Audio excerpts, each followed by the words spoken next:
আর সভ্য মানুষের কাছে এটা হলো মধুর চাইতে মিষ্টি। ঠিক কিনা বলা? আমার অনেক মা বোনের এক বাড়ির আঙ্গিনা থেকে ওনারা অনেক খুশি হাসতেছে। জানেন, এখন বর্তমানে পুরুষের চাইতে ছেলেদের চাইতে মেয়েরা এবং মা বোনেরা বেশি আলোচনা শুনে। জানেন, আপনারা খবর রাখেন কিছু, ওনারা এত পাগল। আর আমার এই মোবাইল, আল্লাহ, 24টা ঘন্টা, পৃথিবীর এমন কোন দেশ নাই, আমেরিকা বলেন, লন্ডন বলেন, এখান থেকে শুরু। আর এখনকার অসভ্যরা কি করে? মা বোনদেরকে আগুন লাগাইয়া দেয়। আর কথা বলেন না কেন? শুধু ঘটনা এটা না, আরো বহুত আগে আমার একটা ভক্ত, তার নাম উজ্জ্বল, আমার বাবা ডাকে, খুবই ভালোবাসে। তার সেম ঘটনা কুমিল্লা একটা সিটিতেই একটা হসপিটালে তার ওয়াইফ পেইন শুরু হয়েছে। হসপিটালের নাম বলবো না, বললে আপনারা চিনবেন।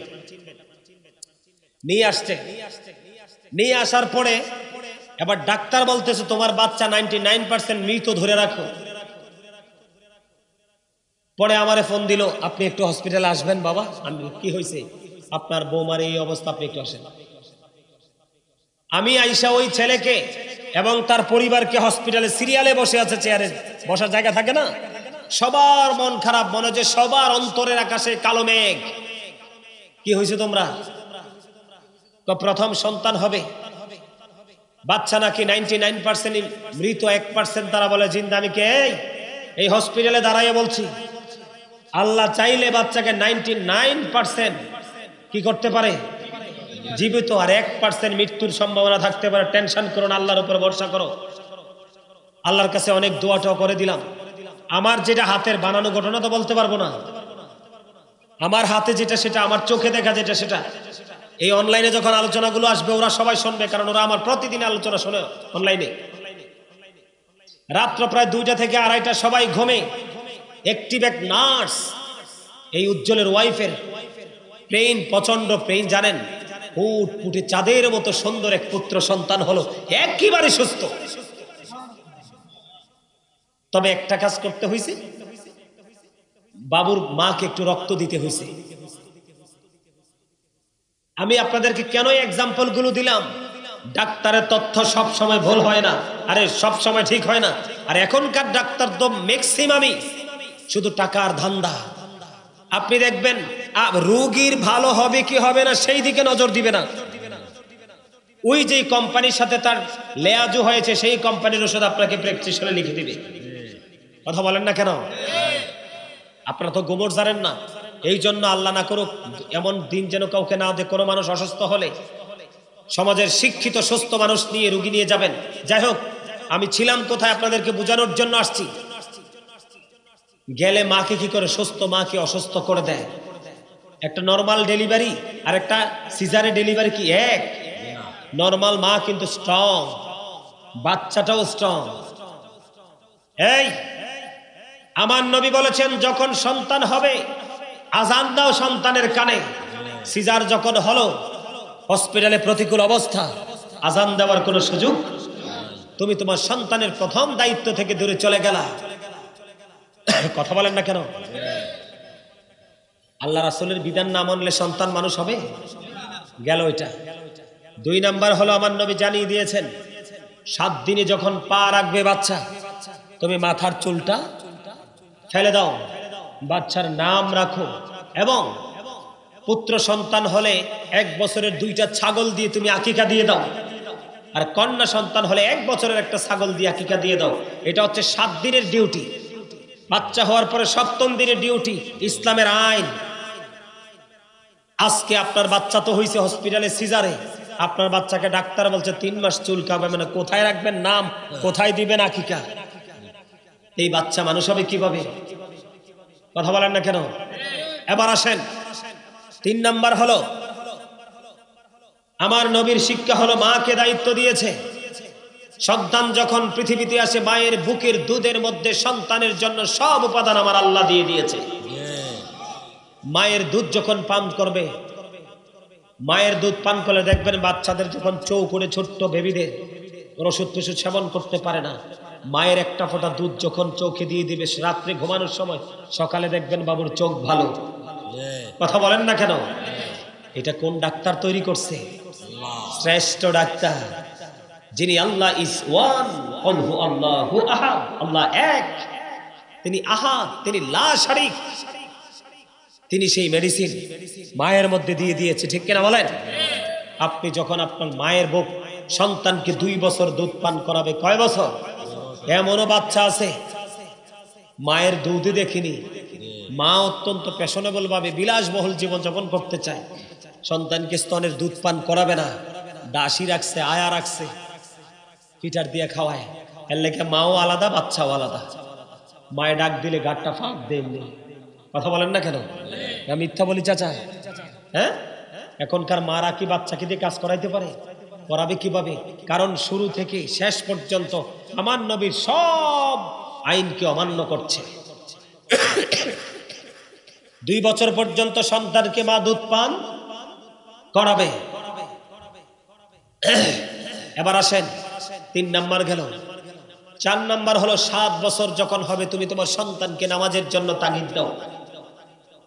7 বছর যখন হবে তুমি তোমার সন্তানকে, ছেলে হোক মেয়ে হোক, নামাজের জন্য তুমি তাগিদ দাও। তারপরে 5 নাম্বার হলো যখন 10 বছরে পা রাখবে সন্তানটা, তুমি তোমার সন্তানকে নামাজ না পড়লে প্রহার করো, একটু মাইর দাও, বিছানাটা আলাদা করে দাও। কি করে দাও? কথা বলেন না কেন? এমনও মা আছে দেখবেন ওড়না ছাড়া 10 বছরের, 11 বছর, 12 বছরের সন্তানের সামনে চলে যায়। অনেক মা আছে এরকম নির্লজ্জ, বেহায়া। সন্তান মানুষ হবে কিভাবে? মায়ের কাছে তো কোনো সুশিক্ষা নাই, বাবার তো শাসন নাই। আর এখনকার তো মেয়ে হইলে মনে হয় যে গোবর থুবে পড়ছে, আর ছেলে হইলে মনে হয় যে ওই বাবা মা চাঁদের দেশে গেছে। আমার নবী মেয়ের পিতা মাতাকে জান্নাতের খবর দিছে, ছেলেন না। সুবহানাল্লাহ বলেন না কেন? যেই পিতার 2টা কন্যা সন্তান, তার জন্য 2টা জান্নাত বরাদ্দ। আমার নবী এসে নারীর ইজ্জত এত বেশি বাড়িয়েছে, আর নারী আজকে নিজের চরিত্রের কারণে বেজ্জতি পদে পদে হচ্ছে। কথা বলেন না কেন? আজকে সেই শিক্ষা কি আমাদের মাঝে আছে? মা বোনরা কি সেই শিক্ষা দিচ্ছে? একজন মুরব্বী যদি একটা বাচ্চাকে রাস্তায় শাসন করে, দেখবেন আপনার বাড়িতে লাঠি কয়টা নিয়ে যায়। দেখছেন না? টিভিতে দেখেন না? অনলাইনে দেখেন নাই? আমার কথা বুঝতে পারছেন? লা ইলাহা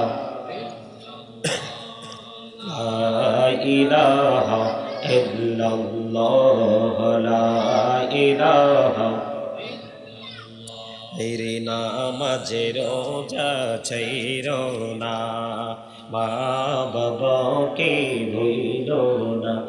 রে নামাজে রোজা ছাইরো না, মা বাবাকে ভুইলো না।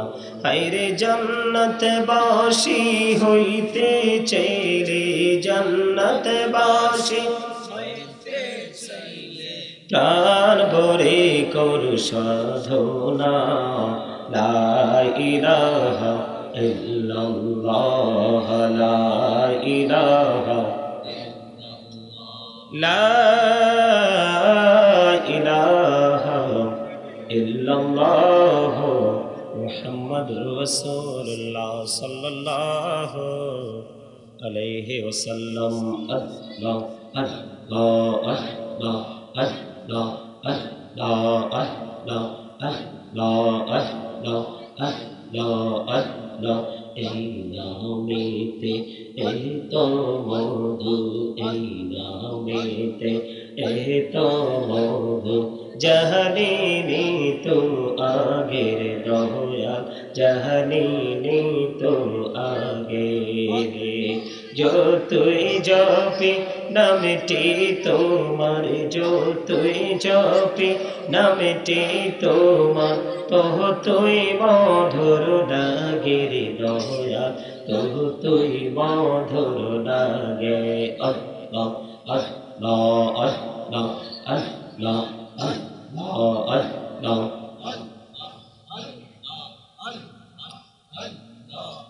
আল্লাহ আল্লাহ আল্লাহ আল্লাহ এলো দিহি আর মাঝে এলো দিহি আর মাঝে কিসের করো খেলা পিছের দিকে চেয়া দেখো পিছের দিকে চেয়া দেখো ডুবে যায় তোর বেলা রে আল্লাহ আল্লাহ আল্লাহ আল্লাহ আল্লাহ আল্লাহ আল্লাহ আল্লাহ Allah, Allah, Allah, Allah, Allah, Allah, Allah, Allah, মেরানা কুহুরে কোনো বি মেহরা যেতে যাইয়া দয়াল প্রভু দিলেন মেরাজ দয়াল প্রভু দিলেন মেরাজ মুমিনের লাগিয়া আল্লাহ আল্লাহ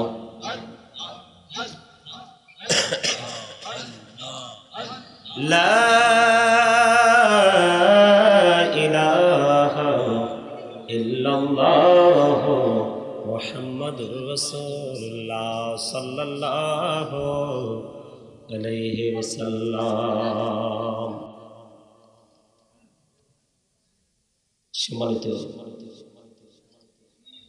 সম্মানিত উপস্থিতি,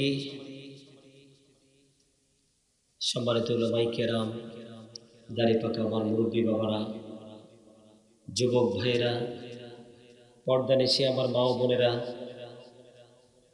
আজকে পবিত্র ঈদ মিলাদুন নবী সাল্লাল্লাহু আলাইহি সাল্লাম উদযাপন উপলক্ষে 19তম বার্ষিক ওয়াজ ও দোয়ার মাহফিলের আয়োজন করা হয়েছে। আজকে যারা টাকা দিয়ে, পয়সা দিয়ে, অর্থ দিয়ে, বুদ্ধি দিয়ে, শ্রম দিয়ে তো সুন্দর জান্নাতের বাগান সাজিয়েছেন, সকলের প্রতি আমার আন্তরিক সালাম। আসসালামু আলাইকুম ওয়া রাহমাতুল্লাহি ওয়া বারাকাতুহু। আপনারা চেয়ারগুলো নিয়ে এইখানে চলে আসেন, চেয়ারগুলো নিয়ে এইখানে চলে আসেন, এইখানে ওই এত সাইডে না, আরো কাছে চলে আসেন, আরো কাছে, এইভাবে এইভাবে বসেন, ফ্রি জায়গায় বসেন। কি আলোচনা করব আপনাদের সামনে? এটা একটা আলোচনা করার পরিবেশ?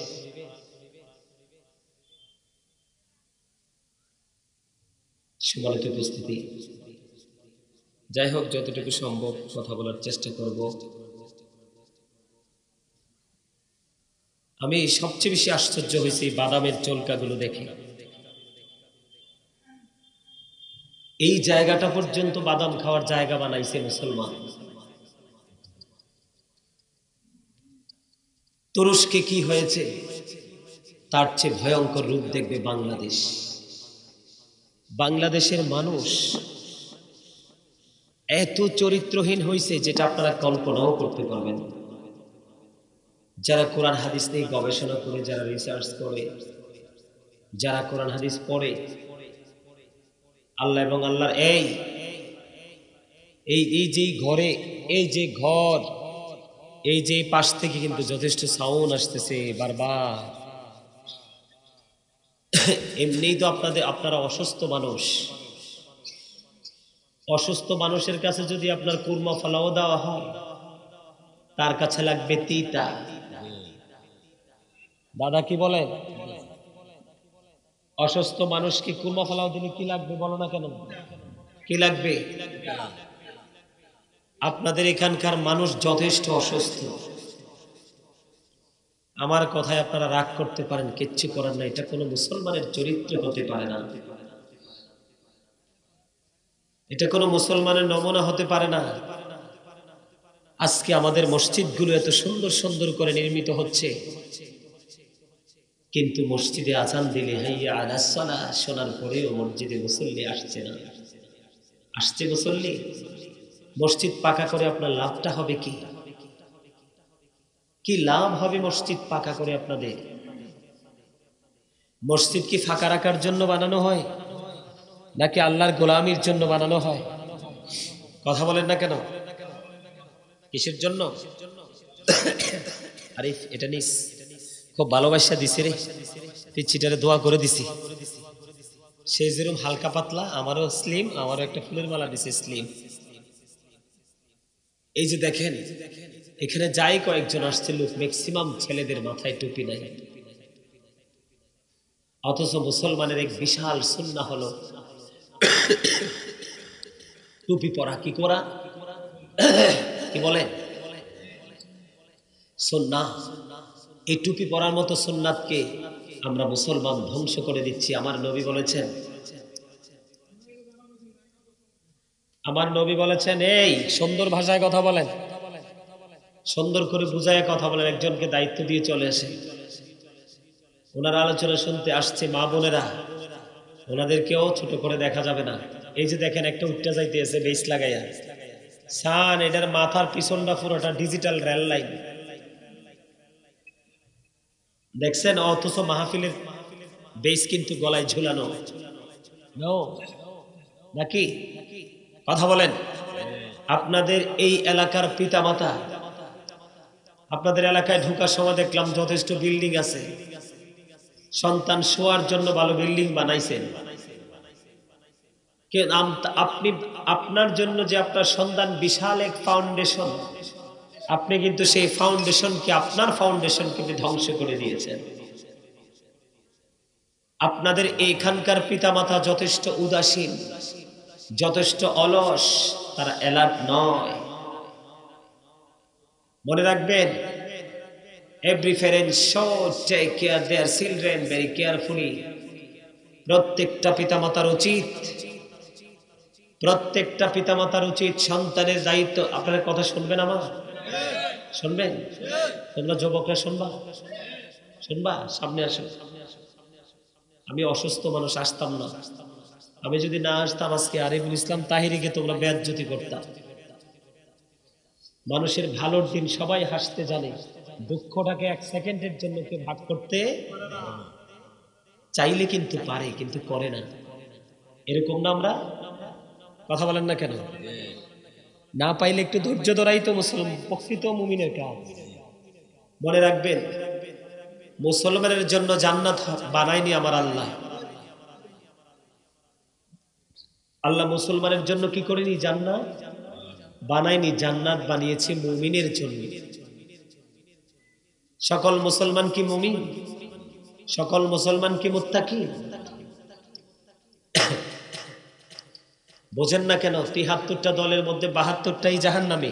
কিছু খাবো না রে ভাই, আমি খাই না তো। না, আমি খাই না, এমনিতেও খাই না, বাহিরে টোটালি কিছু খাই না।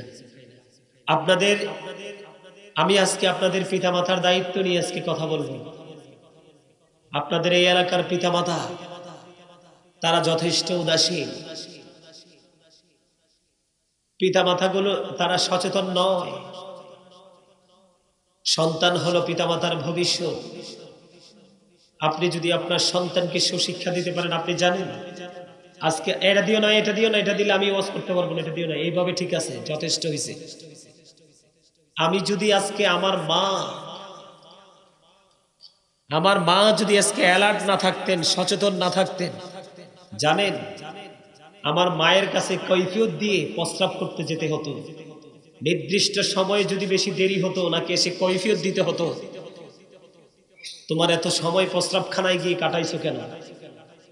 তখন আমাদের কাছে একটু কষ্ট লাগতো, বিরক্তি লাগতো। মা এত শাসন আমাদেরকে করছে, কি করছে? এত শাসন আমাদেরকে মা করছে। কিন্তু আজকে বুঝি মায়ের এই কঠিন শাসনের কারণে আজকে কঠিন এক বক্তা গোটা পৃথিবীর জন্য। কথা কি বুঝতে পারেন? আপনাদের এখানকার মানুষ আমার চিনে না তো কেউ। কি বলছি বুঝতে পারছেন?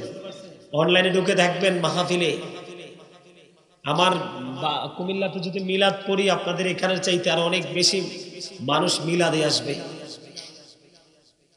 কথা কি বুঝতে পারছে? যাই হোক, আজকে আমি আপনাদের যারা স্বামী স্ত্রী, পিতামাতা, তাদেরকে নিয়ে কথা বলবো। সম্মানিত উপস্থিতি, আপনি যখন মাটিতে তেঁতুলের বীজ বুনবেন, তখন কিন্তু কিছুদিন পরে তেঁতুলের চারা আসবে। আর এই গাছে, এই তোমরা এত কথা বললে আমি কিভাবে কথা বলবো, আলোচনা করবো?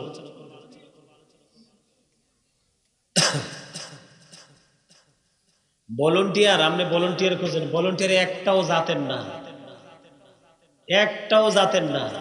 ওই যে মাদ্রাসার গেটে এসে দাঁড়া রয়েছে, আমার জীবনে কোনোদিন আমি আসি নাই, কোন মানুষ না, আমার মনে ফেত নিও নাই, আমার মনে ফেত নিও নাই রাস্তায়। আরে কোথায় যাব? পরে ওই যে ছেলে শাহাদাত, আমার ছেলে ফোন দিছে শাহাদাতকে, আরিফ, শাহাদাত বলতেছে আপনি ওখানে থাকেন, আমি মোটরসাইকেলে রিসিভ করতে আসতেছি। কথা কি বুঝতে পারছেন? যাই হোক, মাহফিল কবুল হবে একটা মুমিন থাকলে। হাজার হাজার লক্ষ লক্ষ মানুষ আছে কিন্তু নবীর প্রেমিক নাই, মাহফিল কবুল হবে না। সম্মানিত উপস্থিতি, আজকের সমাজ ধ্বংসস্তূপে পরিণত হয়েছে। মুসলমানকে ফলো করার কথা বেঈমান কাফেরেরা, আর আজকে মুসলমানরা ফলো করছে বেঈমানকে। এখানে যে ছেলেরা চুল কেটে আসতে দেখেন, প্রত্যেকটা ছেলে ইহুদিদের স্টাইলে চুল কেটেছে। কোরআন এবং হাদিসের কোনো আইন দিয়ে তাদের মাথার চুল কাটাকে বৈধ করার কোনো সুযোগ নেই। কথা কি আমার বুঝেন? আমার কথা বুঝেন?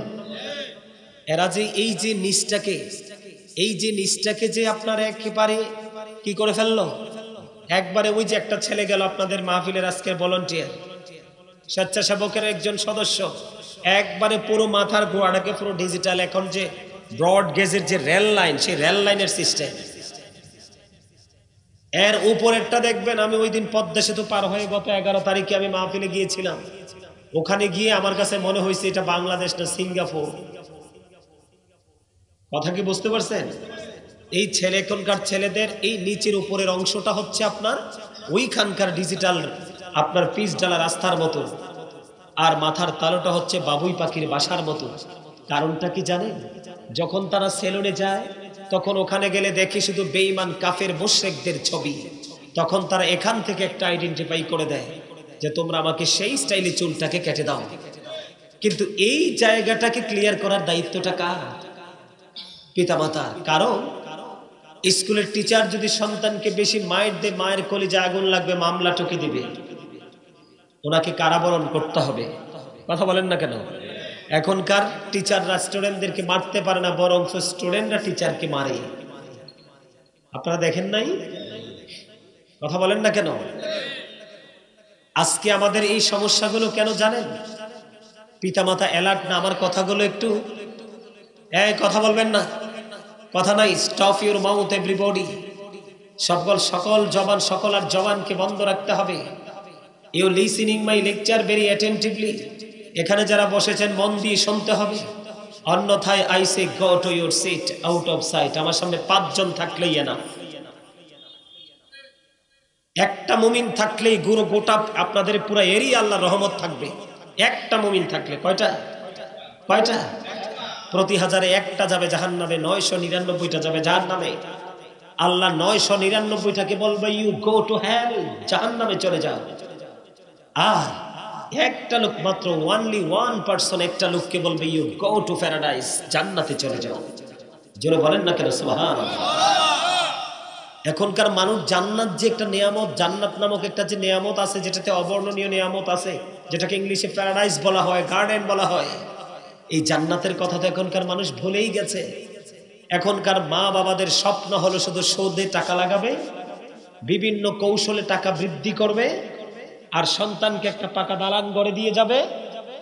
আপনারা তো কিছুই রাখেন না খবর। আর এখন তো ইমাম সাহেবরা হক কথা বললে তাদের চাকরিও টিকে না। ঠিক কিনা বলে? আরে জোরে বলে নাকি মিথ্যা বললাম? এই শুক্রবারে যদি হক কথা বলে যায়, তার আগের পরের বৃহস্পতিবারে তো আপনি ইমাম সাহেবকে ব্রেকআপ করে দিবেন। ঠিক কিনা বলে? মিথ্যা বলছি ভাই? হ্যাঁ, ঠিক না?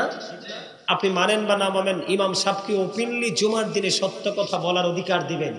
তখন দেখবেন ইসলাম কত সুন্দর। Islam is not only a religion but also complete code of life. আপনি আপনার লাইফকে চেঞ্জ করতে হলে, স্টাইলকে চেঞ্জ করতে হলে আপনাকে ফলো করতে হবে সরকারে মদিনাকে। তার কারণ হলো কি জানেন? Of all the great religious personalities of all prophet Muhammad রাসূলুল্লাহ সাল্লাল্লাহু আলাইহি ওয়াসাল্লাম। জোরে জোরে বলেন না সুবহানাল্লাহ। আরে জোরে। the 100 a ranking of the most influential person in the history 100 জন প্রভাবশালীর তালিকা করেছেন আমেরিকার গবেষক মাইকেল এইচ হার্ট 100 জন মনীষী 100 জন প্রভাবশালীর তালিকা করে সবচেয়ে সেরা চ্যাম্পিয়ন করেছেন সবচেয়ে বড় ইনফ্লুয়েন্সাল দ্বারা আমার নবীকে তিনি আখ্যা দিয়েছেন জোরে জোরে সুবহানাল্লাহ আর জোরে আপনি শিক্ষা নেবেন বেঈমান কাফের থেকে আর জোরে বলেন বেঈমান কাফের সম্পর্কে খবর রাখেন গায়ের জোরে চলবে না পরকাল এই দুনিয়াতে পিস্তল ঠেকাতে পারেন নাক মুখ করে ঘুষি মারতে পারেন চড় মারতে পারেন গালি দিতে পারেন ইউনিটি তৈরি করতে পারেন কিন্তু ওখানে আর ইউনিটি তৈরি করার মতো কোনো সুযোগ আছে কি করবেন পাওয়ার খাটাবেন নো ইম্পসিবল আল্লাহ বলেছেন ইন্না বাতুশা রাব্বিকা লাশাদীদ প্রস্তুত থাকো the seizing of Allah is difficult আল্লাহর ধরা আল্লাহর পাকড়াও বড় কঠিন বড় শক্ত যাবেনটা কোথায় আল্লাহ বলেছেন ইন্নাল্লাহা সারিউল হিসাব Allah is quick to take account আল্লাহ হিসাব গ্রহণে অত্যন্ত তৎপর কিন্তু সবচেয়ে বড় ভয়ঙ্কর খবর হলো এই পৃথিবীতে টাকা দিয়ে ঘোষ দিয়ে বিড়ি দিয়ে সিগারেট দিয়ে 500 টাকা দিয়ে বা কোনো কৌশল করে ড্রেজিং করে অন্যায়কে অন্যায় করতে পারেন প্লেসটাকে চেঞ্জ করে দিতে পারেন মোড়টাকে ঘুরিয়ে দিতে পারেন কিন্তু আল্লাহ রাব্বুল আলামিন জানিয়ে দিয়েছেন লা ইয়ামুতু ওখানে আর মরতে পারবে না people will not die that day সেখানে মরার কোনো সুযোগ নাই ফিহা ওয়ালা ইয়াহইয়া সেখানে বাঁচারও কোনো সুযোগ নাই people will not be able two live that day সেখানে তোমার বাঁচারও কোনো সুযোগ নেই আল্লাহ রাব্বুল আলামিন বলে দিয়েছেন ওমা হুয়ান হাবি গাইবিন people will not be able to escape that day সেদিন সেখান থেকে পালিয়ে যেতেও পারবেন না কিসের অহংকার আপনাদের এখানকার মানুষ যথেষ্ট মূর্খ আপনারা আমাকে যা বলেন বলেন গালি দেন সামনে আমি কিচ্ছু বলবো না কেন মূর্খ বলেছি জানেন কারণ আল্লাহ বলেছে পৃথিবীর প্রেম ধোঁকা আমাল হায়াতুদ দুনিয়া ইল্লা মাতাউল গুরুর চ্যালেঞ্জ ছুড়ে দিলাম সূরা আলে ইমরান 185 নম্বর আয়াতের শেষ অংশে আল্লাহ বলেছেন এই দুনিয়ার জীবন একটা ধোঁকা একটা প্রতারণা আপনি দুনিয়ার প্রেমে পড়ে ঘুমিয়ে গেলেন দুনিয়ার প্রেমে আমার কাছে অবাক লাগলো একটা তুপ এখানে বাদামের সলকা দিয়ে আপনার একবারে কি করে দিয়েছে কত বড় গর্ধ কত বড় বিবেকহীন কত বড় সেন্সলেস বছর একটা মাহফিল হয় ছোট হোক বড় হোক তুমি এখানে আসছো বাদাম খাওয়ার জন্য আল্লাহ রাব্বুল আলামিন তোমাকে বাদাম খাওয়ার জন্য জবান দিছে আল্লাহ বলছে remember me then I will remember you আল্লাহ বলেছেন ফাযকুরুনি আযকুরুকুম তোমরা আমাকে স্মরণ করো আমি তোমাদেরকে স্মরণ করব তার মানে তোমরা আল্লাহর জিকির করো তাহলে তোমরা আল্লাহও তোমার জিকির করবে আর তুমি জিকির খাওয়া দিয়ে এখানে এসে বাদাম খাইতে আসছো কত বড় নির্লজ্জ বেহায়া মানুষ এই মুসলমানের অবস্থা মোটেও ভালো নয় মুসলমানের উপর আল্লাহর গজব খুব বিকট ভাবে আসবে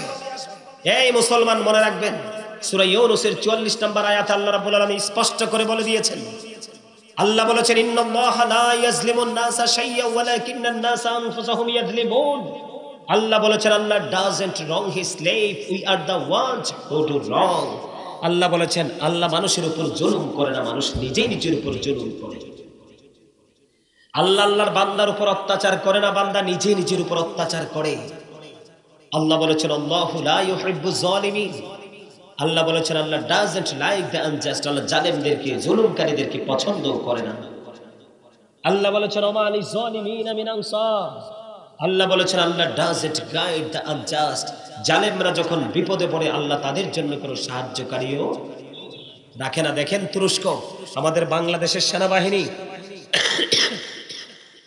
প্রেস ব্রিফিং করেছেন তুরস্কে গিয়ে কোথায় গিয়ে কিভাবে লাশ উদ্ধার করব দুর্গন্ধে কাছে দাঁড়াইতে পারছি না অথচ তাদের লাশ কি হিন্দু খ্রিস্টান বৌদ্ধ নাকি মুসলমানে মনে রাখবেন মুসলমান হলেই সাকসেস নয় মুমিন হলেই সাকসেস মুত্তাকি হলে সাকসেস কথা বলেন না কেন আরে জোরে মুখে কি তালা ঝুলাইছে এই মুখের জবাব তো দিতে হবে দেখছেন না আল্লাহ একজনকে বোবা বানাইছে আর আপনাকে কথা বলার শক্তি দিছে কথা কি কথা বলছেন সেই জবাব আল্লাহর দরবারে দিতে হবে কি মনে করেছেন আপনাকে কি দুই ঠোঁট কি আপ ডাউন করার জন্য কন্টিনিউয়াসলি এক্সারসাইজ করার জন্য দিয়েছে পৃথিবীর কাজে নিয়োজিত রাখার জন্য এত সস্তা আল্লাহ যে নিয়ামত দিয়েছে আপনাকে প্রত্যেকটা নিয়ামতের হিসাব আল্লাহ রাব্বুল আলামিনের দরবারে দিতে হবে যাবেন কোথায় মনে আছে ওয়াজ একটু আগে যে করছি বাঁচতেও পারবেন না মরতেও পারবেন না পালাইতেও যেটা বলতে চেয়েছিলাম, আপনাকে ফলো করার কথা বলেছে কাকে? নবীকে। আপনি আল্লাহকে ফলো করবেন কেমনে? আল্লাহরে দেখছেন জীবনে? হ্যাঁ, নামাজ আল্লাহ এনে দিয়ে গেছে। কে আনছে? কোরআন কে আনছে? এই বিধান সংবিধান কার মাধ্যমে পাইছি? কথা বলেন না কেন? নবীজির মাধ্যমে। আমি আপনাদেরকে ওয়াজ করে শোনাচ্ছি, আপনাদেরকে ফলো করার কথা বলেছে আমাদের নবীজিকে কাকে? আর আপনারা ফলো করছেন বেঈমান কাফের মুশরিককে। বেঈমান কাফের মুশরিক আপনার কি বন্ধু? আপনার চাচতো ভাই, জেঠাতো ভাই, মায়ের বাবার বাড়ি, কোনো আত্মীয়, কোনো স্বজন, পাড়া পড়োশি? তাহলে কি ওরাতে থাকে কোথায় না রে? ব্রাজিল নি নেইমার, ব্রাজিল নি নেইমার। এই দেশের মুসলমান মা বাবা কি ঘুমাইছিল? গত 18 ডিসেম্বর 2022 যে বেহায়াপনা বাংলাদেশের মানুষ করছে, অথচ বাদ খাইতে বাদ পায় না। কথা বলেন না কেন? আরো জোরে বলেন না কেন? আতশবাজি মুসলমানের জন্য হারাম। এই আতশবাজির মাধ্যমে গোলার আওয়াজে মানুষ ঘুমাইতে পারে নাই। তোমাদের বাপ দাদা 14 গোষ্ঠীর কেউ সেদিন এই শীতের মধ্যে একটা পর্দার সামনে খোলা আকাশের নিচে দাঁড়াইছিল। আজকে এত সুন্দর মাহফিল, তোমার বসতে ইচ্ছে করে না। কি মনে করেছো? নিজেকে মনে করছো হামসে বড় কোন হে, তাই না? এই মনে রাখবা, just time, no complain, no argument. আজরাইলকে অর্ডার করতে দেরি, আজরাইল একটা সেকেন্ড দেরি করবে না, কলিজাটা ছিঁড়ে রুহুটা বের করে নিয়ে যাবে। কলিজাটা ছিঁড়ে রুহুটা বের করে নিয়ে যাবে। কি মনে করেছো টাকা দিয়ে পয়সা দিয়ে আজরাইলকে কিনে নিবে? এই ঈসা নবীকে, ঈসা আলাইহিস সালামের কাছে একদিন এক ইহুদি এসে প্রশ্ন করলো, আপনি তো মরা মানুষকে জিন্দা করতে পারেন, পুরনো কোনো মৃত ব্যক্তিকে কি জিন্দা করতে পারবেন? তখন তিনি বলেছেন, তুমি বলো কাকে জিন্দা করব? তখন তিনি বলল, নূহ আলাইহিস সালামের ছেলে শামকে জীবিত করব। তখন চলে গেলেন শামের কবরের কাছে। শামের কবরের কাছে গিয়ে শামকে ডাকলেন। এই শাম জিন্দা হয়ে গেল। শামের চুলদারিগুলো পাইকা সাদা হয়ে গেছে। ঈসা রুহুল্লাহ ডাক দিয়ে বলে, তোমাদের জামানার মানুষগুলোর তো চুলদারি পাকতো না, তোমার চুলদারিগুলো পেকেছে কেন? তখন তিনি উত্তর দিয়েছেন যে আমার চুলদারি পাকার কারণ হলো, আমি তো জানি মৃত্যুর পরে মানুষ আরেক দিন জিন্দা হবে, সেই দিনটা কিয়ামতের দিন। আমার কাছে মনে হয়েছে আজকে কিয়ামত কায়েম হবে, সেই ভয়, সেই আতঙ্কে, সেই চিন্তায়, সেই টেনশনে আমার চুলদারিগুলো পাইকা সাদা হয়ে গেছে। আল্লাহু আকবার বলেন। তখন তোনাকে প্রশ্ন করা হলো, আপনার মৃত্যুর বয়স কত? আমার মৃত্যুর বয়স হয়েছে 4000 বছর। নবী গো, আমি সব কিছু বলে গেছি, এখনো পর্যন্ত মৃত্যুর যন্ত্রণাটা ভুলতে পারিনি। কত হাজার বছর পরে জিন্দা হয়েছে শাম? 4000 বছর পরে। জানেন মৃত্যুর সবচেয়ে কম যন্ত্রণা হলো 1000 তলোয়ার মারার আঘাতের সমান। জাহান্নামের সবচেয়ে কম কষ্ট হলো আগুনের একজোড়া জুতা। গরুর গোস্তের পাতিলের মতো মাথার মগজটাও টকবক টকবক করে উতরাইতে থাকবে। তুমি থাকবে জিন্দা, মরতেও পারবা না।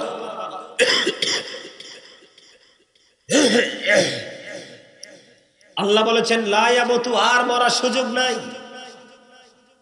ফিহা ওয়ালা ইয়াহইয়া, বেঁচে যাবা আর বাঁচার সুযোগ নাই। হুজুররা কত ওয়াজ করেছে, আমার পাগলরা কত ওয়াজ করেছে, তাদেরকে ঘৃণা করেছো। তারা যখন হক কথা বলেছে তাদের জন্য কত ধরনের ষড়যন্ত্র করেছো। আজকে সেই ষড়যন্ত্রের জালে তোমরাই বন্দী হয়ে গেছো। বাঁচতেও পারবা না, মরতেও পারবা না, পালাইতেও। এটা কোরআন। সূরা ইনফিতরে বলছে আল্লাহ, মা হুমান হাবি গায়বিন, 30 পারায়। পালাইতেও পারবা না। করবেনটা কি সেদিন?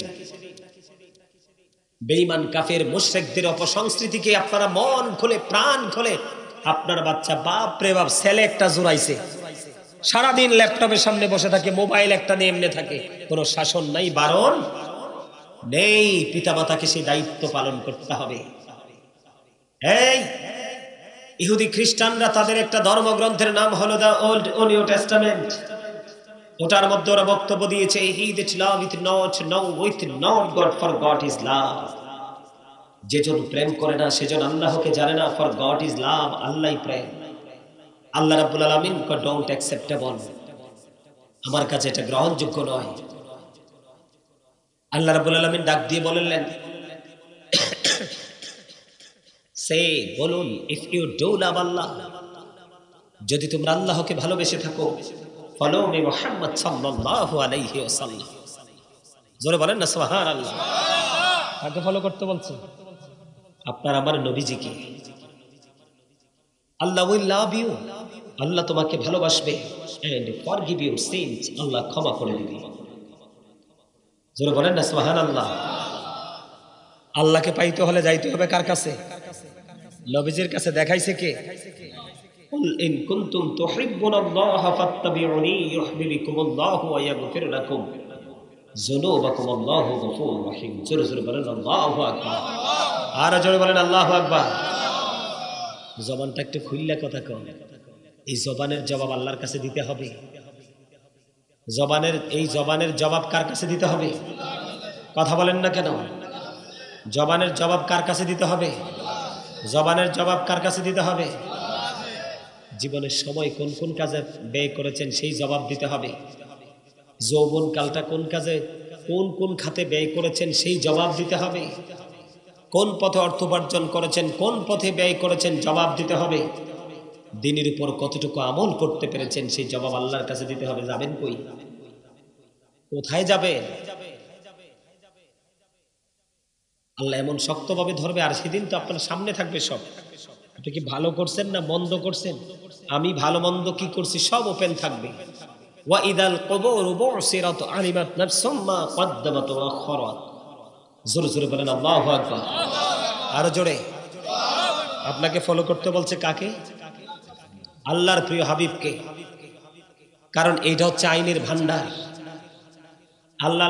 আল্লাহর বিধি বিধানের ভান্ডার কে? আপনার আমার প্রিয় নবী, আল্লাহর প্রিয় হাবিব, যার নাম রেখেছেন আমার আল্লাহ হাবিবুল্লাহ। কি রেখেছেন? কথা বলেন না কেন? এই যে এখানে বৈশা বাদাম খাইলে, এখানে যে একটা টুপ দিয়ে গেলেন, এই জায়গাটা কত পবিত্র জানেন? চতুর্পাশে আল্লাহর রহমতের ফেরেশতারা বেরও করে আছে। কথা কি বুঝতে পারছেন আমার? কিন্তু রহমতের জায়গাটা ভালো লাগলে আপনি রহমত পাবেন, ঠিক কিনা? নাইলে রহমত পাওয়া সম্ভব? কথা বলেন, সম্ভব? আমার দিকে তাকান, সম্ভব? আল্লাহ আপনারে কইছে কি করতে? জবান দিছে কিসের জন্য? কথা বলতেন তো দিছে দুনিয়ার জন্য না, কথা বলবেন।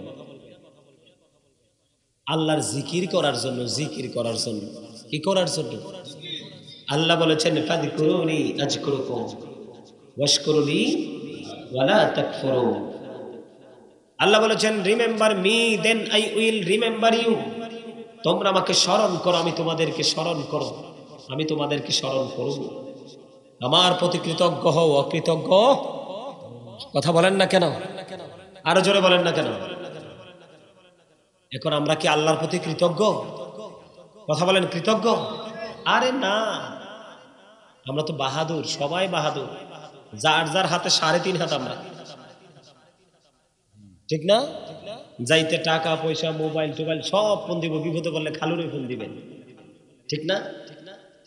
সুযোগ আছে? আপনাদের অন্তরে ভয় নাই?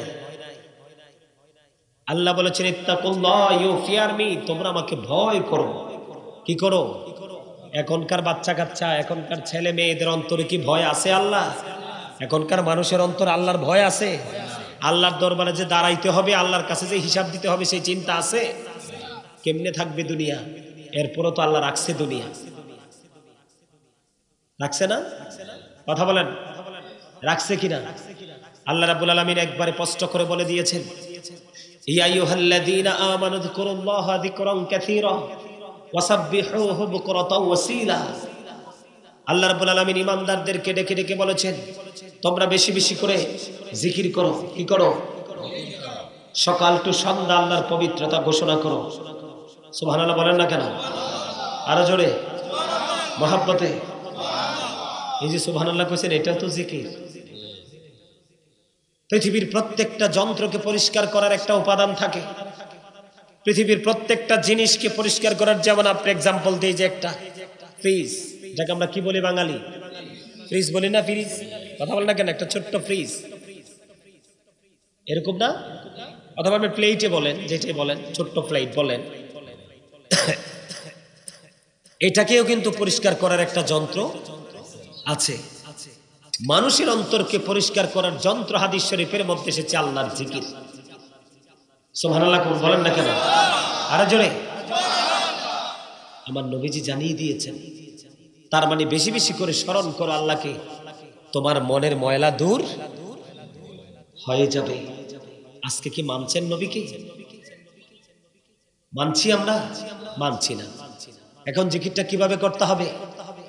আল্লাহ রাব্বুল আলামিন বলেছেন, ফাযকুরুল্লাহা কিয়ামা ওয়া কুউদা ওয়া আলা যুনুবিকুম। তোমরা দাঁড়িয়ে জিকির করো, বসে জিকির করো। হাতে বসে জিকির না করে থুপ দিয়ে গেছে বাদাম খাইয়া। আল্লাহ কইছে যখন দাঁড়াইয়া করবা করবা, ভালো লাগে না বৈশা যাইবা, বৈশা করো। কি করো? বৈশা করো। বৈশা কি করো? জিকির করো। ওয়া আলা যুনুবিকুম, বৈশাও ভালো লাগে না, শুয়ে শুয়ে জিকির করো। সুবহানাল্লাহ কইতে পারেন না? লবণ না দিলে খাবার মজা হয় কেন? লবণ ছাড়া খাবার স্বাদ হয় না। তো স্বাদ না হইলে খাইতে পারে? তো লবণ ছাড়া যেমনি খাবার স্বাদ হয় না, ঠিক তেমনি আল্লাহ আল্লাহ রাসূলের প্রেমিক হতে না পারলেও আল্লাহ আল্লাহ রাসূলের গোলামিও স্বাদ লাগবে না। বুঝছেন? এখানে প্রেমের যথেষ্ট অভাব। কিসের অভাব? কথা বলেন। এখানে প্রেমের কি যথেষ্ট অভাব? কথা বলেন, ঠিক না? এই জন্য আমি আপনাদেরকে বলতে চাই, এইটা হচ্ছে আল্লাহর জিকিরের একটা জলসা। কিসের জলসা? এটা আল্লাহর জিকিরের একটা জলসা। আল্লাহ রাব্বুল আলামিন, আল্লাহকে নিয়ে আল্লাহর বান্দা যেমন মনে যেমন চিন্তা করবে, যেমন ভাববে, বান্দার প্রতি আল্লাহর আচরণটাও তেমন হবে। তার মানে আপনি আপনার স্রষ্টাকে যেমন মনে করবেন, আপনার স্রষ্টা আপনার সাথে তেমন। সুবহানাল্লাহ। আপনি যখন আল্লাহর জিকির করবেন, আল্লাহ আপনার সঙ্গেই থাকবে। আপনি যখন আল্লাহর জিকির করবেন, আল্লাহ আপনার সঙ্গেই থাকবে। আপনি যখন হেঁটে হেঁটে আল্লাহর দিকে যাবেন, আল্লাহ আপনার দিকে দৌড়ে আসবে। আপনি যখন 1 হাত পরিমাণ এগিয়ে যাবেন, আল্লাহ আপনার দিকে 2 হাত পরিমাণ আসবে। আপনি 1 বিঘা পরিমাণ গেলে আল্লাহ 1 গজ পরিমাণ এগিয়ে আসবে। দেখছেন মুমিনের কত কাছে আমার আল্লাহ। কথা বুঝতে পারেন আমার? হযরত আবু সাঈদ খুদরী রাদিয়াল্লাহু তাআলা আনহু থেকে হাদিস বর্ণিত, আমার নবীজি বলেছেন, তোমরা এমন ভাবে জিকির করো মানুষ দেখলে যেন তোমাদেরকে পাগল বলে, তবে বেয়াদবের মতো না, জিকিরের আদব নষ্ট করে না। জোরে জোরে বলেন না সুবহানাল্লাহ। আরো জোরে বলেন সুবহানাল্লাহ। আর একটু মহব্বত সুবহানাল্লাহ।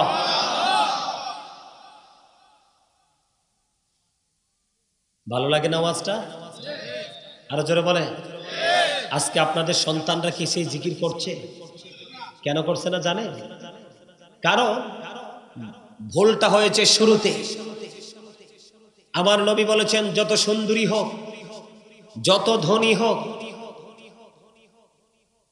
যত অর্থ আভিজাত্যের মালিক হোক, বংশমর্যাদার মালিক হোক, কিন্তু মেয়েটা যদি আল্লাহওয়ালা না হয়, ধর্মদনের ধনী না হয়, এই মেয়েকে বউ করে ঘরে নিও না।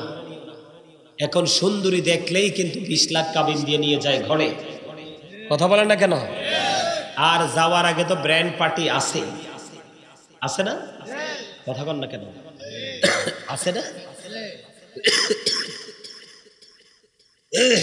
মিউজিক আছে না?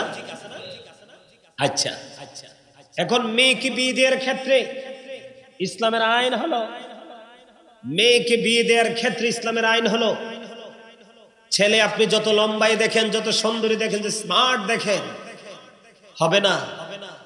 আপনি বাবা হিসাবে, মা হিসাবে আপনাকে মনে করতে হবে যে আমি আমার মেয়েটাকে যে ছেলের হাতে তুলে দিব, ছেলেটা যেমনই হোক, অন্ততপক্ষে আল্লাহ রাসূলের প্রেমিক হতে হবে। তাহলে আপনার মেয়ে বিয়ে দেওয়ার পরে আর চোখ কসলাইতে হবে না, আর কাঁদতে হবে না।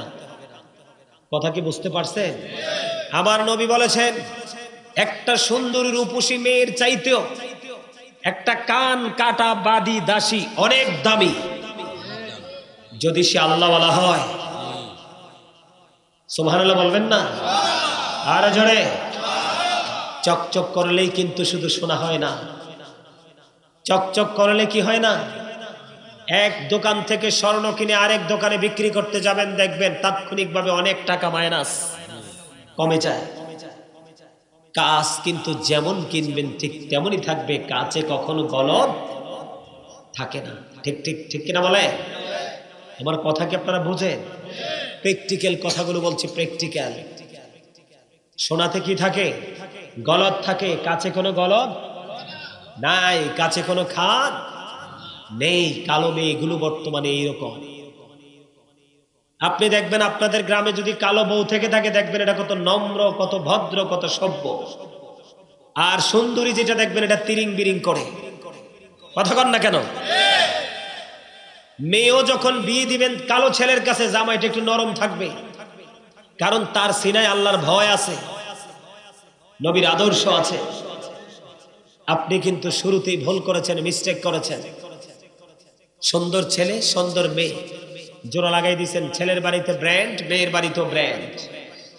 এই পার্টির মাধ্যমে বিয়ে হলো। দেখছেন না ফটিকছড়িতে কেমন অসভ্য লোকেরা কেমন অসভ্য আচরণ করেছে, নির্লজ্জ বেহায়ার মতো। মুফতি সাহেব যখন গান বাদ্যযন্ত্র সারা রাত নাচানাচি করছে, উনি বলছে কারণ হাদিস শরীফের মধ্যে এসেছে যে স্টেজে গান হবে, গান টোটাল হারাম, বাদ্যযন্ত্র হারাম। যে স্টেজে গান হবে সেই স্টেজে কখনো ইবাদত হতে পারে না, নাজায়েজ। উনি যাবে না বলছে। দেখছেন ওনাকে কিভাবে লাঞ্ছিত করে বিদায় করেছে। এই জন্য বলছি, এই দেশের মুসলমানের গজব খুবই নিকটে, খুব নিকটে। বাঁচার রাস্তা খুঁজে পাবেন না। মাটি আল্লাহ মাটির নিচেও আছে। কোথায় জি পালাবে? ইউনুস নবীকে আল্লাহ মাছের পেটে জিন্দা রাখছে না? কথা বলেন না কেন? মাছের পেটে জিন্দা রাখছে না? এগুলো একটু মনে রেখে চলে। আল্লাহ ছাড় দেয়, ছেড়ে দেয় না। জানেন গানবাদ্য ছেলের বাড়িতে হলো, মেয়ের বাড়িতে গান বাদ্যযন্ত্র হলো। গান বাদ্যযন্ত্র কি নোংরা, দুষ্ট, নষ্ট জিনিস জানেন? জানেন না? আমার রাসূল বলেছেন, আমার রাসূল বলেছেন গানের আসরে যায় পাপী লোকেরা। কারা? গানের আসরে যায় পাপী লোকেরা। কান দিয়ে গান শোনে, মন দিয়ে গান শোনে ফাসেকরা। আর গান থেকে, বাদ্যযন্ত্র থেকে মজা নেয়া কুফরির অন্তর্ভুক্ত। নাউজুবিল্লাহ বলেন আরো জোরে। আমার কথাগুলো স্পষ্ট বুঝেন? গানের আসরে যাওয়া কার কাজ? পাপী লোকের কাজ। কার কাজ? এটা হাদিস শরীফের কথা। গিয়ে একেবারে মন দিয়ে কান লাগাইয়া হৃদয়টা খুলে গানটা শুনতেছে, আমার নবী বলেছেন সে ফাসিক। আর গান শোনার পরে কান দিয়ে আবার বলতেছে গানটা খুব মজার, খুবই ভালো লাগছে গানটা, সেই হইছে। বলে নাই ভাবে এটা কুফরি করে ফেললো। নাউজুবিল্লাহ বলে। এত বড় নোংরা অপরাধ দিয়ে আপনি তার জীবনটা শুরু করে দিলেন। নাউজুবিল্লাহ বলবেন না? আপনারা যারা সমাজের যারা দায়িত্ব, আর এখনকার সমাজের দায়িত্ব বলবো কার কাছে? সমাজে যারা দায়িত্ব নিচ্ছে ম্যাক্সিমাম লোকের ঘাড়ে তো ভূত পেতনি। কথা বলেন না কেন? এক কাপ চা খাইলে দেখবেন আপনার গানের মিউজিক আরো ডাবল বাড়াইয়ে দিবে। ঠিক না কথা? কথা বলেন না কেন? আরে ভাই কথাগুলো, এগুলো কোরআন হাদিসের কথা। আবার রাসূল জানিয়ে দিয়েছেন মাঠে পানি দিলে যেমনি ফসল তৈরি হয়, গান থেকে তেমনি মানুষের অন্তরে নোংরামি তৈরি হয়। নাউজুবিল্লাহ বলেন আর জোরে। আর গানের সবচেয়ে বড় ক্ষতি, সবচেয়ে বড় গান বাদ্যযন্ত্র মিউজিকের সবচেয়ে বড় নোংরা সাইট হলো, আমার রাসূল বলেছেন কিয়ামতের পূর্বক্ষণে এক শ্রেণীর মানুষের চেহারা বিকৃত হয়ে যাবে, নষ্ট হয়ে যাবে, মাটির মধ্যে তাদেরকে গ্রথিতকরণ করা হবে। ইয়া রাসূলুল্লাহ, তারা কি তাওহীদ মানবে না? নবী বলেছেন মানবে। তারা কি রিসালাত মানবে না? নবী বলেছেন মানবে। কি করবে? আমার রাসূল বলেছেন ওয়া ইয়াসুমুন, তারা রোজা রাখবে, ওয়া ইয়াহুজ্জুন, তারা হজ করবে, ওয়া ইউসাল্লুন, তারা নামাজ পড়বে। ইয়া রাসূলুল্লাহ, তারপরেও কি তাদের এই সাজাটা বহাল থাকবে? আমার নবী বলেছেন তারপরেও তাদের এই সাজাটা বহাল থাকবে। তার কারণ হলো তারা তাদের টাকার গরম, টাকার পাওয়ার, ক্ষমতার পাওয়ারে তারা গানের আসর, বাদ্যযন্ত্রের আসর বসাবে। জোরে জোরে কন্যা নাউজুবিল্লাহ। আরো জোরে, আরো জোরে মোহাম্মদে।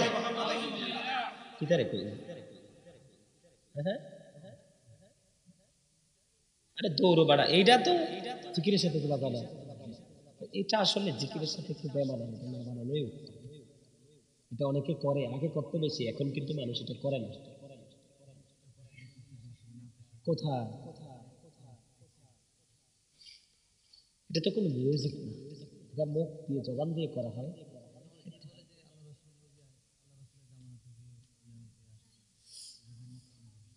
আসলে আচ্ছা, আমি বিষয়টা নিয়ে কি করে বলতেছি। সম্মানিত উপস্থিতি, যেটা বলতে চেয়েছিলাম, সে কি করবে? আল্লাহকেও মানবে, রাসূলকেও। কথা বোঝেন একটু, যেহেতু কষ্ট করে আসছি অসুস্থ শরীর নিয়ে। কি করবে? আল্লাহকেও, রাসূলকেও, নামাজও, রোজাও, হজও, তারপরেও সাজা বহাল। অথচ হযরতে আবু যর রাদিয়াল্লাহু তাআলা আনহু থেকে একটা হাদিস বর্ণিত, আমার নবী, আপনার নবী, দু জাহানের বাদশা নবী ওইসান। ক্যামেরা একটা দাঁড় করাইতেছে, আরে রিসাইয়ারিস।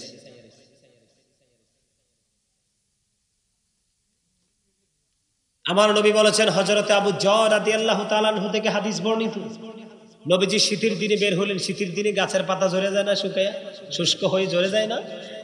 আমার নবী দেখতেছেন গাছের পাতা ঝরতেছে। তো রাসূল কি করলেন? গাছের ডালটা ধরলেন। ধরার পরে আবার আবু যরকে একটা ডাক দিলেন, এ আবু যর। আবার আবু যর উত্তর দিল, লাব্বাইকা ইয়া রাসূলুল্লাহ। উত্তর দেওয়া লাগাতে লাগবে না কিছু। যখন লাব্বাইক বলে প্রেজেন্ট, তিনি বললেন হাজির। তখন আমার নবী ডাক দিয়ে বললেন, আবু যর, তুমি তাকিয়ে দেখো, শীতের কারণে গাছের পাতাগুলো কেমনি শুষ্ক হয়ে ঝরে ঝরে পড়ছে। ঠিক আল্লাহর বান্দাগুলো, মুমিন প্রকৃত, যারা আল্লাহকে প্রকৃতভাবে ভালোবেসে আল্লাহর কদমে নামাজের মাধ্যমে সেজদা দেয়, ঠিক এই শীতের দিনে গাছের পাতাগুলো যেমনি বিরামহীন ভাবে ঝরে যায়, এই নামাজের মাধ্যমে আল্লাহর কুদরতি কদমে যখন বান্দা সেজদা দিবে, কি দিবে? সেজদা দিবে, তখন এই সেজদার কারণে শীতের দিনের গাছের পাতার মতো তার জীবনের গুণাগুলি ঝরে পরিষ্কার হয়ে যায়। এত বড় নেয়ামতের একটা খবর দিলেন আমার নবী, নামাজের বরকত। অথচ আপনি মিউজিক, যেটা নবী নিষেধ করেছেন, গান, বাদ্যযন্ত্র, মিউজিক, অশ্লীল ভাষায় গান আছে না নাই? যেগুলো শুনলে মনে হয় যে একটু ডুব দিয়ে পানিতে গোসল করে আসে, এরকম শব্দ দ্বারা আছে না গান? ফাইটটা যায়। আরো কত ধরনের নোংরা কত গান আছে না? এগুলোর শব্দ উচ্চারণ করতেও লজ্জা হয়। কথা বলেন না কেন? এই ধরনের নোংরা গান আল্লাহ মানার পরেও, রাসূল মানার পরেও, মদিনাতুল মুনাওয়ারা, মক্কাতুল মুকাররমায় হজ করার পরেও, রোজা রাখার পরেও, হজ করার পরে, নামাজ পড়ার পরে, রোজা রাখার পরে, আল্লাহ রাসূল মানার পরেও আমার নবী বলেছেন তাদের এই সাজা বহাল থাকবে, নারী হোক আর পুরুষ হোক, যদি সে গান বাদ্যযন্ত্র প্রেমিক হয়। নাউজুবিল্লাহ। আরো জোরে বলেন না কেন নাউজুবিল্লাহ? উপায় আছে? মানুষের উপায় আছে বলেন? আর এখন তো টিভি তো আপনার পকেটে। আমরা যখন মাহফিলে যাই বা কোনো দিকে ছোটাছুটি করি, আমরা তো দৌড়াদৌড়িতে থাকি সর্বক্ষণ, তখন দেখি বুক পকেটে মিউজিক টেন্ডেস্টার বাজতেছে। কি মজা পাইতেছে, আমি কি বুঝবা? এটা লইয়া যাইবা কবরে, কত ধানে কত চাল, শুধু যাও। এইখানে এই জন্য, এই কারণে একটু বললাম আপনাদেরকে, ছেলের বাড়িতে, মেয়ের বাড়িতে মিউজিকের মাধ্যমে কি হয়? বিয়ের কাজ সম্পূর্ণ হয়। এই বিয়ের কাজ সম্পূর্ণ দিয়ে দাম্পত্য জীবনটা শুরু হয়ে যায়, তাদের কোলে আসে সন্তান। দেখবেন বাচ্চাকে আপনি আউযুবিল্লাহ বিসমিল্লাহ পড়ান, বাচ্চার জীবনও ঠান্ডা হবে না। বাচ্চার হাতে একটা মোবাইল আপনি ধরিয়ে দেন, দেখবেন বাচ্চা এক নিমিষে সাইলেন্ট হয়ে যাবে। এইটাই হলো আমাদের জন্য সবচেয়ে বড় অভিশাপ। আরো বড় অভিশাপ কি জানেন? এই মোবাইল আমাদের জন্য আরো বড় অভিশাপ কি জানেন? বাচ্চাদের মেধাকে ধ্বংস করে দিচ্ছে। কারণ আগের যুগের বাচ্চারা আপনার তাদের মনে যা চাইতো তারা হাতে তাই বানাইতো, বানাইতো না? এখন বাচ্চা কি আর তা বানায়? এখনকার বাচ্চারা আর তা বানায় না। এখনকার বাচ্চারা আর কি করে না, তা বানায় না। এখনকার বাচ্চারা তা বানায়, আপনারা দেখ কথা বলেন না কেন?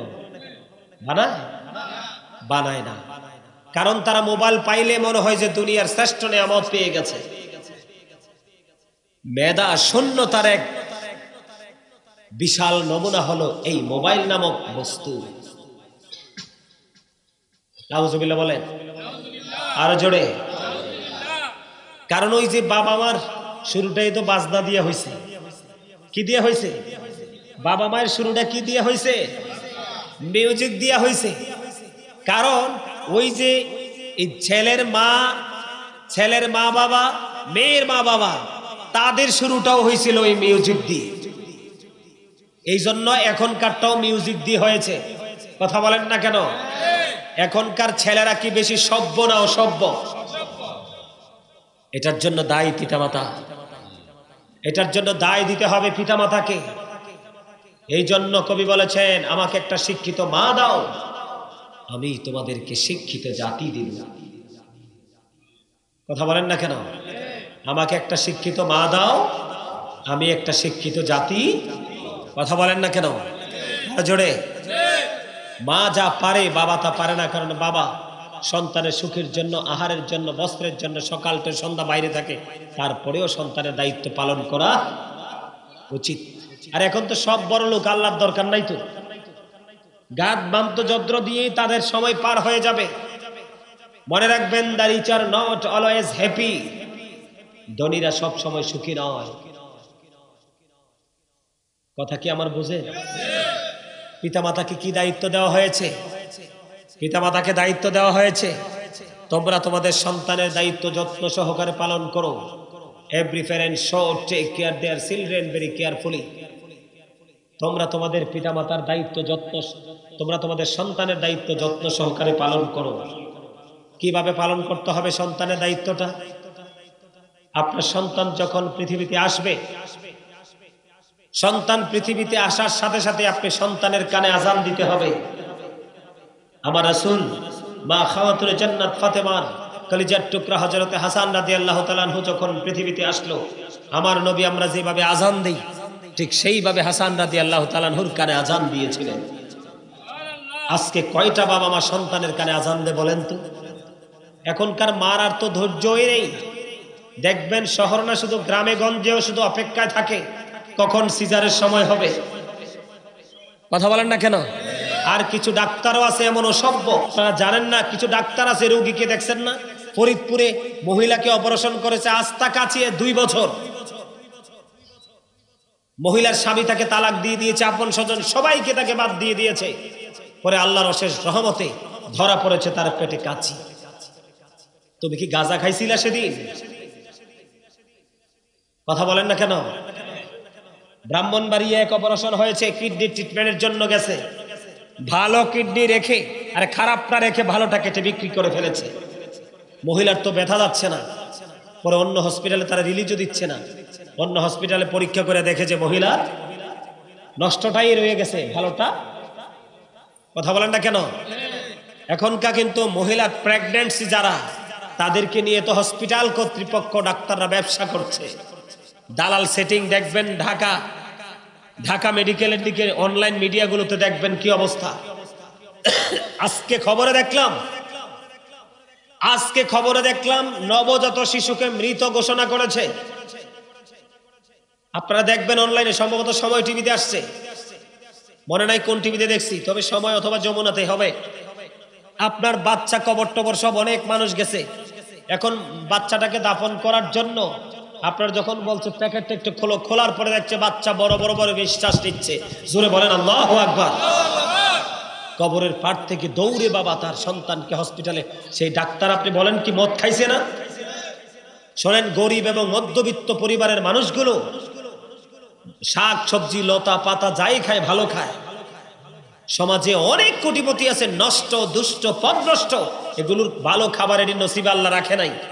এটি মদ গাঁজা ইয়াবা খায়, ঠিক কিনা বলেন?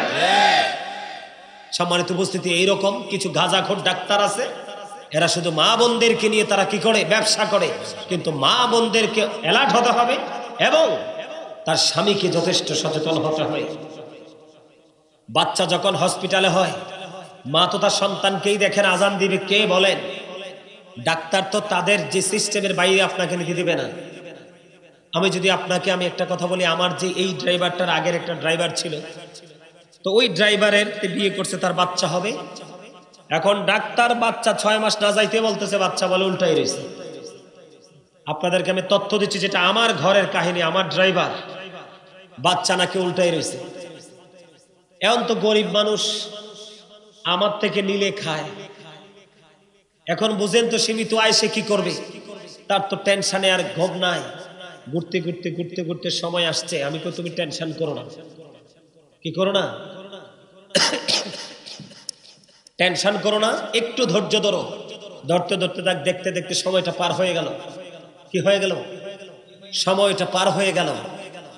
পার হয়ে যাওয়ার পরে তার তো টেনশন, গাড়ি চালায়, আমি টেনশন করো না।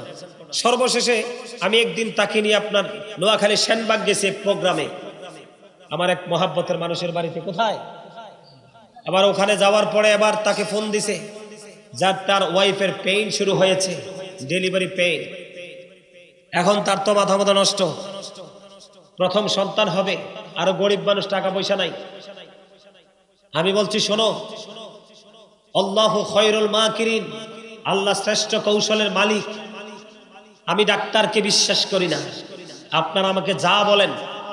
তবে হ্যাঁ বলে, হুজুর ডাক্তার কি সব খারাপ? নো, ভালো আছে। আমি ভালোটা পাবো কোথায়? আমি ভালো ডাক্তারটা পাবো কোথায় বলেন? আপনি, আমি, আমরা সবাই কিন্তু ভুক্তভোগী, ঠিক কিনা? ডাক্তারকে চেনার উপায় আছে? হ্যাঁ, যখন রেফারেন্স পাবো আমরা ডাক্তারের কাছে চলে যাব। তথ্য শোনেন,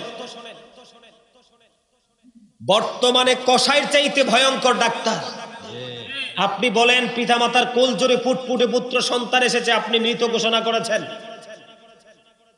আপনার ঢাকাতে দেখছি পিবিএকে দায়িত্ব দেওয়া হয়েছে, ওনারা ডাক্তার সম্পর্কে তদন্ত করতেছে, কেন তিনি মৃত ঘোষণা করলো। আরেক মহিলা গত কিছুদিন আগে অপারেশন হয়েছে, মায়ের পেটে বাচ্চা আছে না নাই মা জানে না, কে জানে? কত বড় অসভ্য ডাক্তার। মহিলা বলো হাওয়াই সন্তান ধারণ করছে, আবার কেমনটা লাগে বলেন তো? তো তুই সিজার করছিস কেন? টাকা। এদের যে কেমন হবে, কষার চাইতে নষ্ট ওরা, জানেন? কষার চাইতে নষ্ট।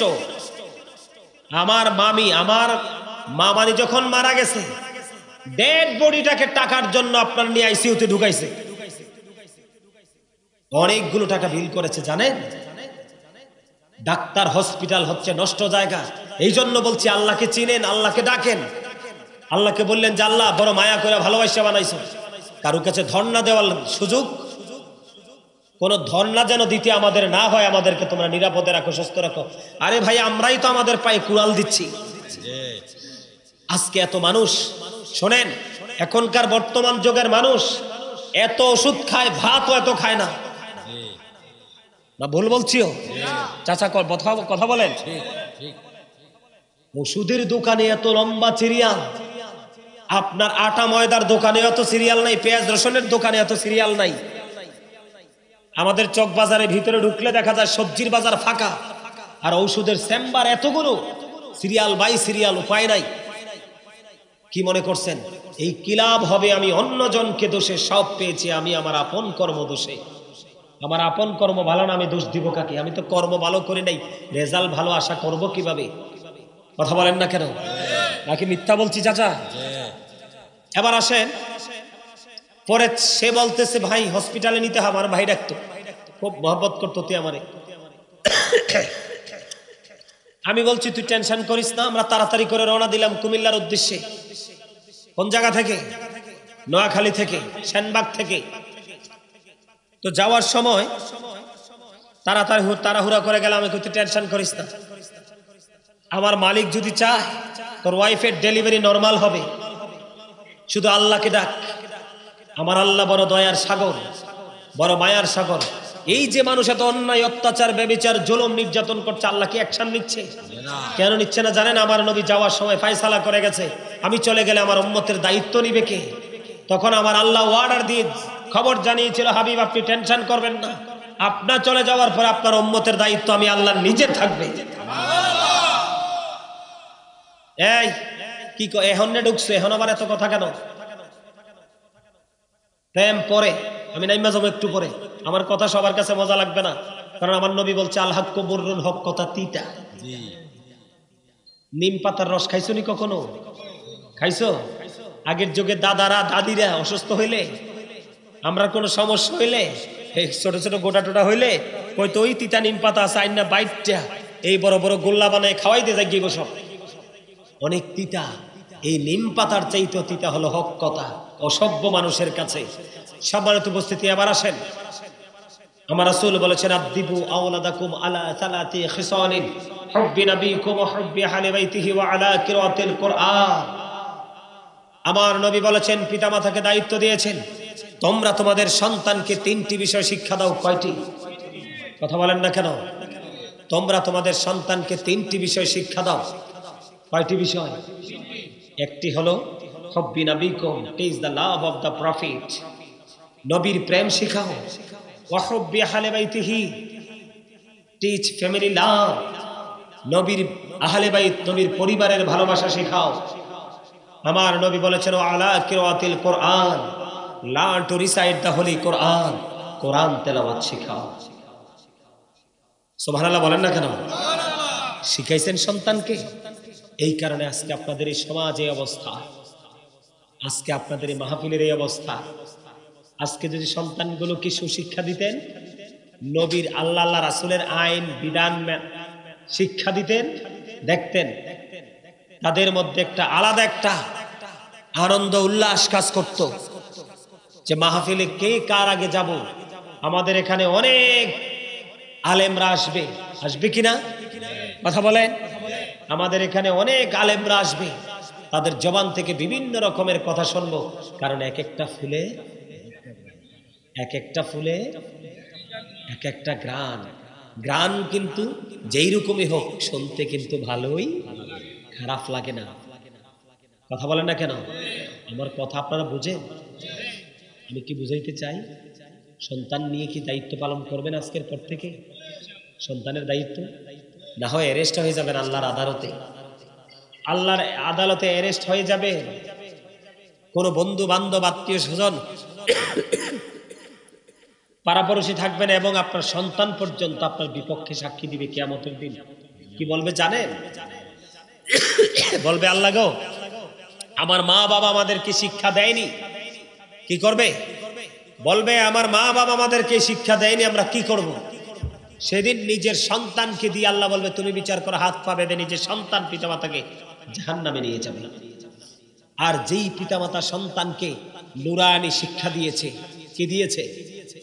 নুরানি শিক্ষা, ইসলামী রঙে রঙিন করে দিয়েছে, সেই পিতামাতাকে অটোমেটিক্যালি তাদের মাথায় আল্লাহ রাব্বুল আলামিন নূরের টুপি পরাই দিবে।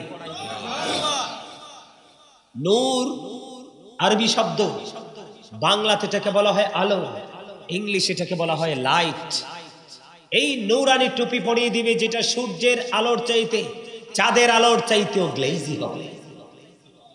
তখন দেখলে মানুষ বুঝতে পারবে নেক সন্তান, যোগ্য সন্তান, পবিত্র সন্তানের পিতামাতা। কথা বলেন না কেন? আরো জোরে। এখন আপনাদেরকে আমি যদি একটু এক্সাম্পল দিই ছোট্ট করে, আপনি যদি তেঁতুল গাছ লাগান, গাছ যখন পরিপূর্ণ হবে কি ধরবে? তেঁতুলি ধরবে, ঠিক না? যখন আপনি ল্যাংড়া আমের বীজ লাগাবেন, তখন কিন্তু ল্যাংড়া আমি, ঠিক সন্তান হচ্ছে কাদামাটির মতো। কিসের মতো? আপনি যখন সন্তানকে শুরু থেকে গড়ে তুলবেন, যেমন আজকে নূর ইসলামিক টিভি মালিক, নূর ইসলামিক টিভি বাংলাদেশের একজন পপুলার একটা চ্যানেল। আপনারা দেখবেন যারা অনলাইনে আমার আলোচনা শোনেন, ওটার মধ্যে দেখবেন শুধু আমার আলোচনা আসে, অন্য কারো আলোচনাটাতে আপলোড দেয় না। নূর ইসলামিক টিভি তার পুত্র সন্তান হয়েছে, সে আজকে আমাকে ফোন দিয়ে বলছে যে হুজুর আপনি আমার পুত্র সন্তানের জন্য সুন্দর দেখে একটা নাম রাখবেন। সুবহানাল্লাহ বলেন। এবং আমি নিয়ত করেছি আল্লাহ যদি আমাকে পুত্র সন্তান দেয়, আমি নবীর প্রেমিক একজন আলেম বানাবো। আর এখনকার বাবা মারা নাম রাখে বল্টু, নাট, সল্টু, কথা বলেন না কেন, নান্টু, গিট্টু, সব আধুনিক নাম, ঠিক কিনা বলেন? না মিথ্যা বলছি? এই জন্য বলছি সম্মানিত উপস্থিতি, আমাদেরকে অ্যালার্ট হতে হবে, আমাদেরকে সচেতন হতে হবে, অন্যথায় কিন্তু আমরা না পাবো এপারে সুখ, না পাবো ওপারে সুখ, ঠিক কিনা বলেন? না পাবো এপারে সুখ, কথা বলেন না কেন? আরো জোরে, আরে আরো জোরে কর না, মোহাব্বত করে কন। হ্যাঁ, আমার কথা বুঝতেন আপনারা? সম্মানিত উপস্থিতি, এগুলো আমাদেরকে মনে রাখতে হবে, এগুলো আমাদেরকে বুঝতে হবে। 5 ওয়াক্ত নামাজ পড়বেন, কি করবেন? 5 ওয়াক্ত নামাজ পড়বেন, সঠিক পথে চলাফেরা করবেন। সুদ টুদ খায়নি আপনাদের এখানকার মানুষ? খায়? খায় দাদা, খায় একদম, দাদা কইতেছে একদম এক কানা গিলিয়া লাই। এই দুনিয়াতে গিলতে গিলতে হেতনে কি হইব জানেননি দাদা? আরে এই দুনিয়াতে গিলতে গিলতে হেতনে কি হইব জানেন? হ্যাঁ, এর তো দেখাই দিছে। আমার নবী মেরাজে জাহান্নামে গেছে, মেরাজ যখন জাহান্নামে যখন গেল, মেরাজে যাইয়া জাহান্নামের দিকে নজর দিয়ে চাইয়া দেখে শুধু বড় লোক আর মহিলা। নাউজুবিল্লাহ কর না কেন?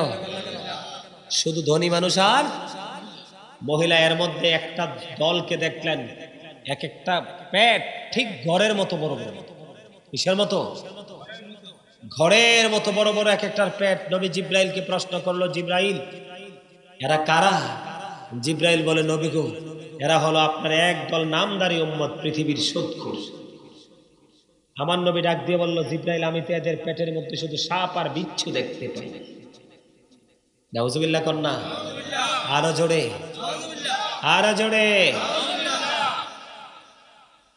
সুদখোরের সাজা যে কত রকম। সামর ইবনে জুনদুব রাদিয়াল্লাহু তাআলা আনহু থেকে হাদিস বর্ণিত, আমার আপনার নবী সরকারে মদিনা তিনি বলে দিয়েছেন, একজন লোক রক্তের নদীর মধ্যে নবী দেখতেছেন সাঁতার কেটে কেটে কুলে আসতে চায়, পারে আসতে চায়, কিন্তু তিনি কুলে তো আসতে পারে না। পাহাড়ে আরেকজন লোক পাথর হাতে নিয়ে দাঁড়ায় রয়েছে, তিনি আসতে চাইলেই তাকে পাথর নিক্ষেপ করে। নবী প্রশ্ন করলো, এই লোকটা কে? আমার নবীকে ফেরেশতারা উত্তর জানিয়ে দিলেন, রাসূল আল্লাহ, এরা হলো সুদখোর। আরে জোরে নাউজুবিল্লাহ কর না কেন? যে সুদ খাইল সে যেন তার মাকে বিবাহ করল, যে সুদের মাধ্যমে 1 টাকা উপার্জন করলো সে যেন 36 বার জিনা করল। খবর কি রাখেন আর কি জানেন? সুদখোরের সব নাপাক।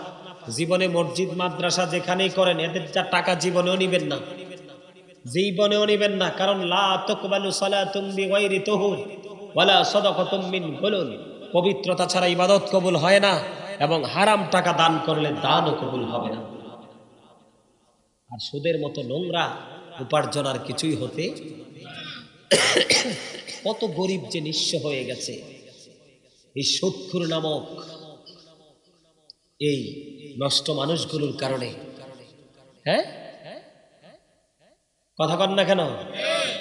কত গরিব মিসকিন হয়ে গেছে, কত মধ্যবিত্ত পরিবারের মানুষ বিপদে পড়েছে, অসুস্থ হয়েছে, 1 টাকা হাওলাত চায়, পায় না। সুদের কথা বললে টাকার অভাব হয় না।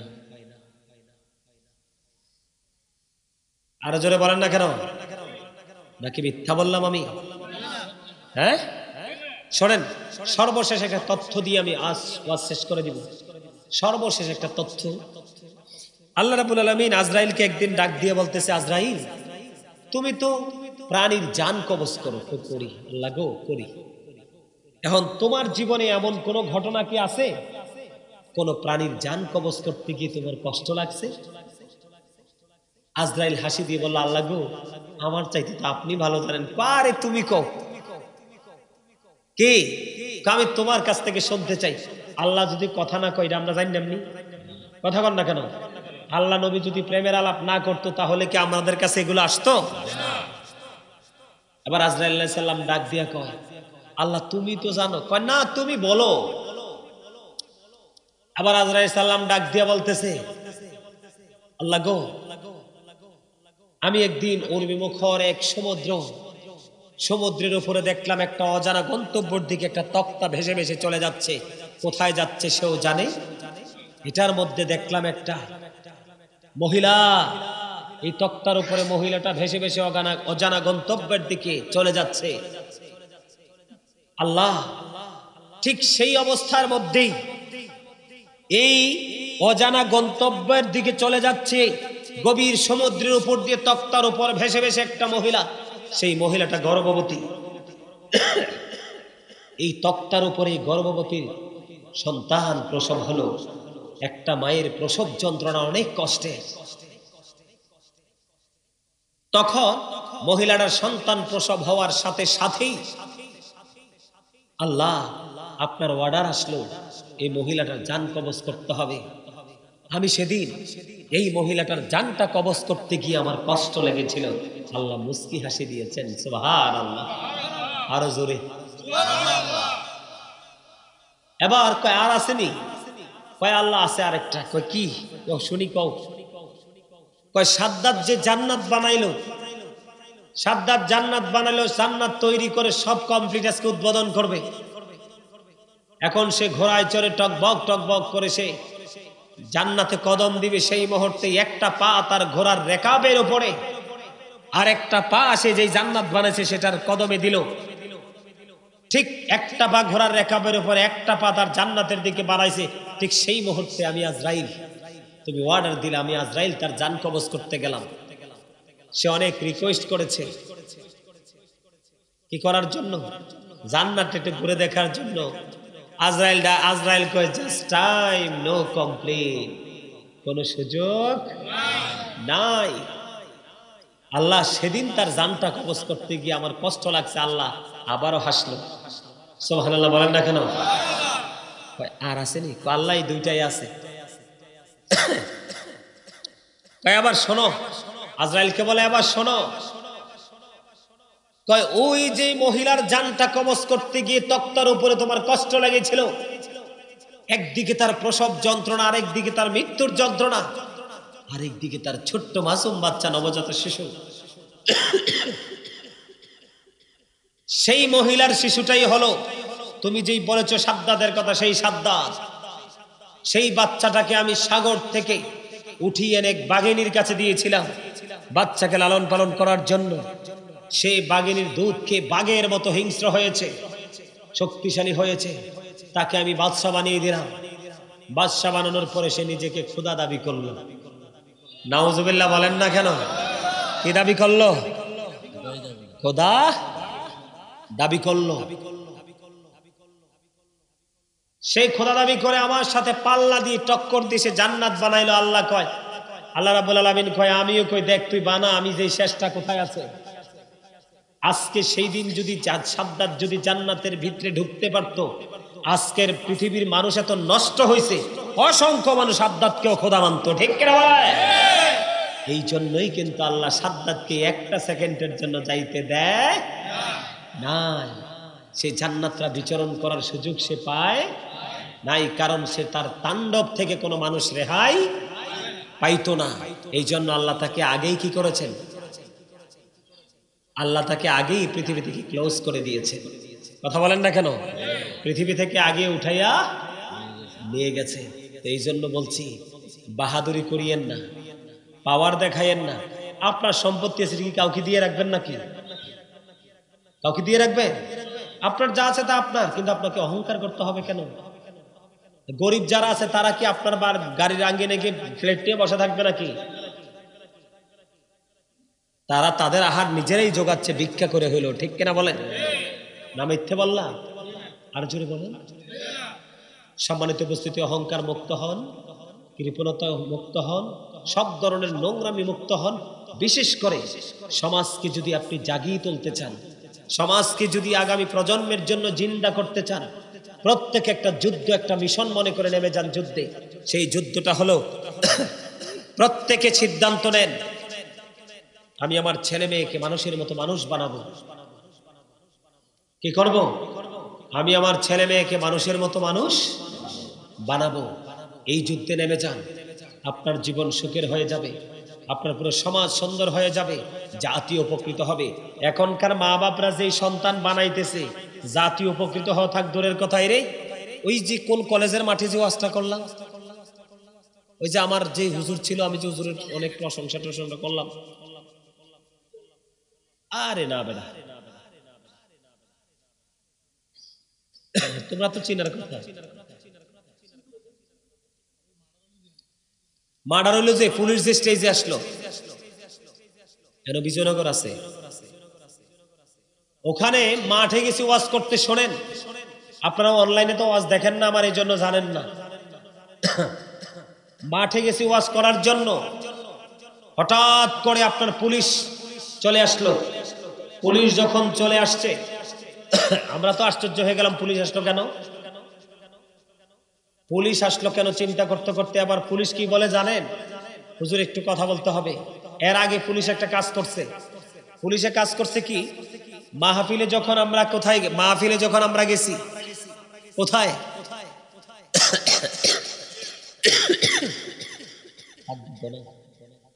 পাগলাইতেছে তো,